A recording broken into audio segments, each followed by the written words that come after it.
Yo, yo, yo, what's up, world? What's going on? This your boy Freshoph, who ain't back with yet another episode of Playrrr Talk. How y'all been doing out there? Hope y'all been staying on that grind, of course. Staying ambitious, staying focused, and of course, keeping it player at all times. It's a rainy day and a shot day. Tuesday. So we getting rain all day. Gloomy day, man. Been some decent weather lately. But yeah, October, man, fall. It's finna, that cold coming, that hawk coming, as we like to call it. Getting a lot of rain. But yeah, man, we the rain ain't never stopped us before. So gonna stay on that grind. You feel me? Rain, sleet, or snow. Now, today's topic is something that's been buzzing around the internet, around the world. Um, mainly surrounding this all this Kanye talk and all of this. And if y'all checked out the Kanye West Drink Champs interview, you may recall that he was basically promoting this documentary by Candace Owens, who has been in the news and media for a lot of controversial stuff that she says. You know, a lot of unbelievable stuff. She recently released a documentary called "The Greatest Lie Ever Told." Um, it talks about how the Black Lives Matter movement was a scam and how it all came, to be or whatever. Now, she's like running this narrative that uh, the death of George Floyd, people are exploiting that and using that, trying to for financial gain or you know uh, for popularity or whatever. Yeah, so basically, I watched the full documentary, and I gotta say that I was just plain old, disgusted, man. It was just real ridiculous, man. Like, now it started off with her interviewing George Floyd's former roommates who he was living with before he died. She was just asking him about who George Floyd was as a person, how was he, and all of that. And she went on to talk about George Floyd's criminal history and his record, and pointed out all the things on his background or whatever, and like his involvement with drugs and all of that. And it was just real disgusting because, like, you know he died a tragic death, and to tarnish his name, like tarnish the dead, is just, she's like in the same category to me as rappers like dissing dead ops or whatever, because, like, she was basically talking about the man like he was like a op pretty much, and it's just real weird to me. I just really don't understand where all of this is coming from. Now, she was going with this thing like George Floyd was not a hero and he wasn't a martyr for black people or whatever. And she was talking about how kids were wearing T-shirts with his face on it or whatever, and woo woo woo.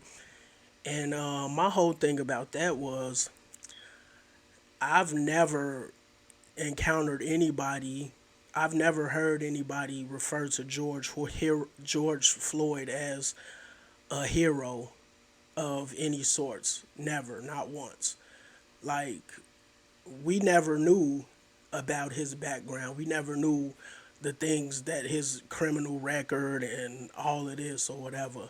We never knew any of that at first until all the bashing came out or whatever. And like to me, none of that stuff even matters. In death, whatever this person did, bad, it's pretty much irrelevant. Like nobody's perfect. I'm sure Candace Owens isn't perfect by any means. We all got things in our past that we've done that we might not be proud of, or that others might not be proud of. But when you die a tragic death, like that being brought up, it's like a slap in the face. You know what I'm saying? Like, no, I don't feel like anybody deserves to die over that.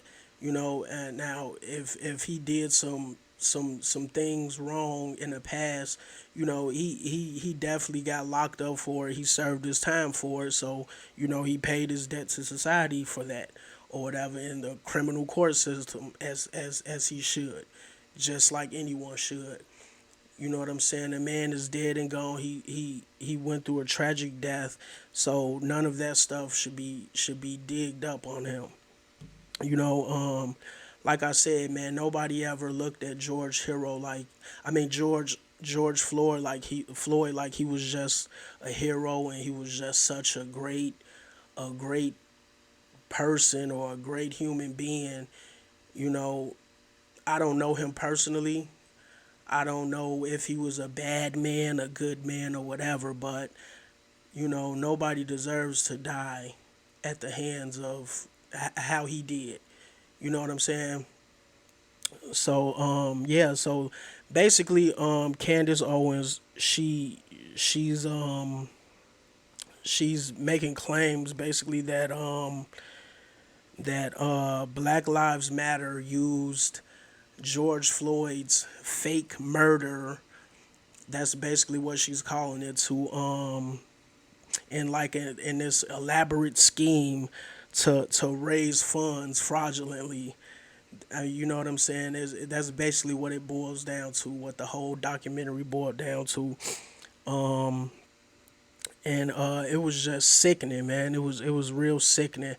Like she showed clips of she first she was interviewing his roommates or whatever, and his roommates were saying that like they've never met any of George's family.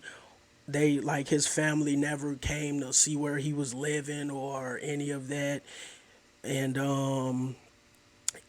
she went on to show like clips of his family grieving, talking about that was his that were their siblings. He were their siblings, and he'll be greatly missed or whatever. And she basically just tried to make it seem like that was phony at the end of the day. You know what I'm saying? Like, I don't know the relationship he had with his family or whatever, but I mean, there's a lot of families at odds or whatever, but when there's death involved, all of that stuff tends to go out the window, like, cause it's bigger than that. I don't care if y'all at each other's throats every day. Nobody wants to see their mother, father, their brother, sister. They don't want to see someone close to them die. You know what I'm saying? Especially at the hands of someone else so tragically.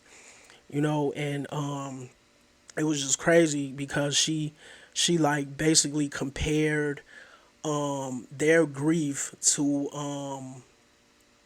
she was talking about a news anchor from Minnesota. She ended up dating the Minneapolis police lieutenant or whatever, and she faced like backlash about it or whatever. People were, calling her racist or whatever. Like they felt like she sided with the police, and she looked at his death as justifiable, which may or may have not been the case or whatever. But anyway, she was comparing the Floyd's family grief to her problems or whatever, like people protesting outside of her house and people making pinatas with her face on it and beating it and stuff like that. And and she was like, they even sat down with her and she was like real distraught and whatever, whatever. She felt like her life was in danger or whatever, whatever. And now let me point this out. They showed footage of like the protests outside of her house, and it was about 99% white people. White people marching and making pinatas and effigies.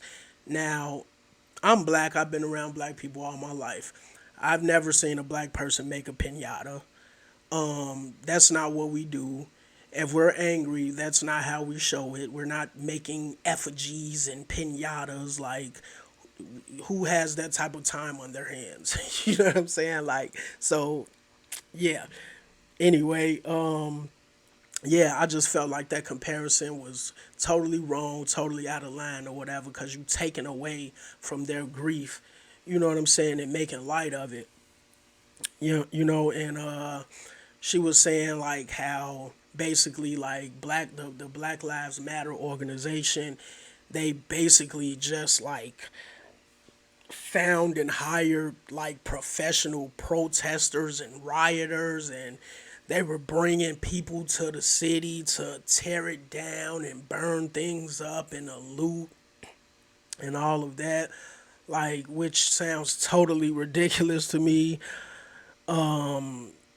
Like, all of this just for financial gain so people could donate to the cause. Like, that really doesn't make any sense to me. And she was just like finding people that would go along with her narrative. Like, she found and like an alleged store owner from around the area where the death occurred. He was talking about how she asked him like how was Minneapolis like before the George Floyd death. Like, he was saying how it was such a great area and it was a nice place to live, this and that.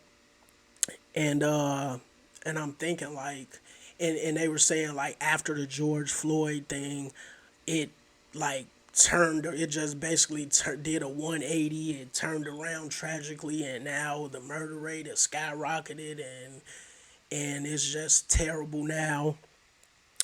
But whole time as I'm watching this and I'm hearing them say this, like, I'm thinking like how great of a place could that have been if you could so easily like fentanyl was so easily accessible on the street corners. You could just go on a street corner and buy fentanyl. So, I'm sure it wasn't that great a place to live, if that was possible. But anyway, yeah, it was she even went on to say like the documentary even went on to say that the officer's knee wasn't even on his neck, and it was on his shoulder. But video footage clearly, I'm sure everyone has seen pictures and videos and all of that. You can clearly see that the knee was definitely on the neck, and you can hear him struggling to breathe and crying for help. You could clearly hear that. It was loud and clear. So yeah, and then they went on to say that she went on to say that, as you can recall from the footage, he called out mama. He said, I want my mama, man. I want my mama. Now they went on to try to say that his girlfriend, he called her mama like as a pet name. So they were saying that he wasn't actually calling out to his actual mother but to his girlfriend, and that the media basically tried to throw that throw the fact that he was calling out to his mother, they were using that as like using that to get sympathy, like how a grown man would call, he was in fear for his life, calling out for his mother like he was a child, and that all was fake, and he was actually calling out to his girlfriend. Now, it's clearly on the video footage, you can hear it loud and clear. He said, "I want my mama, man, my mama," meaning his mother. Like, it was just so many things twisted around in this documentary, man. It's real. It's just ridiculous, man. Like, I would say, man, y'all should check it out, but I don't want to promote it in any way because it's just disgusting, man. It's just downright disgusting. You know what I'm saying? It made me sick to my stomach for real. And it even went on to say like that they found drugs in his car, half eaten pills on the floor of the car. Now, you know, I've never done drugs in my life. I don't really know how it works, but I don't think that people bite half pills and just leave them sitting around or whatever. And, you know, I don't know. Now, they trying to say that, basically, they're trying to say that, he, he wasn't killed by the police, by the knee on the neck. They're trying to say that, I guess when he saw the police approaching him. Now, first off, how it all began is a store owner that George went into. He tried to pay for something they're saying he tried to pay for something with a counterfeit with counterfeit money. So he was turned away or whatever, and I guess the guy called the cops. Now, they're saying that George left out the store, went across the street or down the street or something, and sat in his car and called his drug dealer and bought drugs, sitting right there. Now, I don't know how I don't know how simple they think this man is, but if you intentionally try to use counterfeit money and you get turned away, then common sense would tell you to leave the scene, you know, because authorities could possibly be called. But hey, I might be wrong, whatever. So he allegedly went to his car, bought drugs, sat there for about 45 minutes, and called his drug dealer. His drug dealer came, sold him some drugs or whatever, and he just remained sitting there. So as he's sitting there in this same area, the police come. The police are called, and the police come and approach him or whatever. So they're saying that when he saw the police approaching, he had fentanyl on him from his drug dealer. So to avoid the police finding the drugs, he ingested them, meaning that he took them, he swallowed them. Now, like I said, I've never done fentanyl or any of those hard drugs or whatever, but you know, I've witnessed, you know, I'm from the hood, so I see, you know, dope fiends and all this all the time, and I watch a lot of documentaries, and you know, it's a well known fact that fentanyl is like 100 times worse than heroin. Now, if anybody knows or seen anybody on heroin, you should know that heroin is very powerful, and you know, you can't even you like can't even function when you're high on heroin. Like, you know, you can't even stand up barely. You can't keep your eyes open. You dozing off, falling asleep, and it just, you know, diffuses your brain. Now, if fentanyl is 100 times more potent, number one, how are you that woke, if you ingested all this crazy amount of fentanyl. Now, let me just say this. One dose of fentanyl, you putting your life in danger after one dose of fentanyl. One dose of fentanyl could be fatal. You could definitely die off one dose of fentanyl. Now, they're saying that he ingested this crazy amount. It was like so many times over the regular dosage or whatever. So now, and they showed this video or whatever, and he was like erratic. They were saying stop resisting and all of this and all of that. But it's like, how are you resisting if your hands are behind your back in handcuffs? Like, so he was erratic. He was hollering and just hollering, begging for, he was begging, hollering, screaming for his mama and all of that. Now, if a person is on one dosage of fentanyl, you are sitting there nodding off, you can barely move.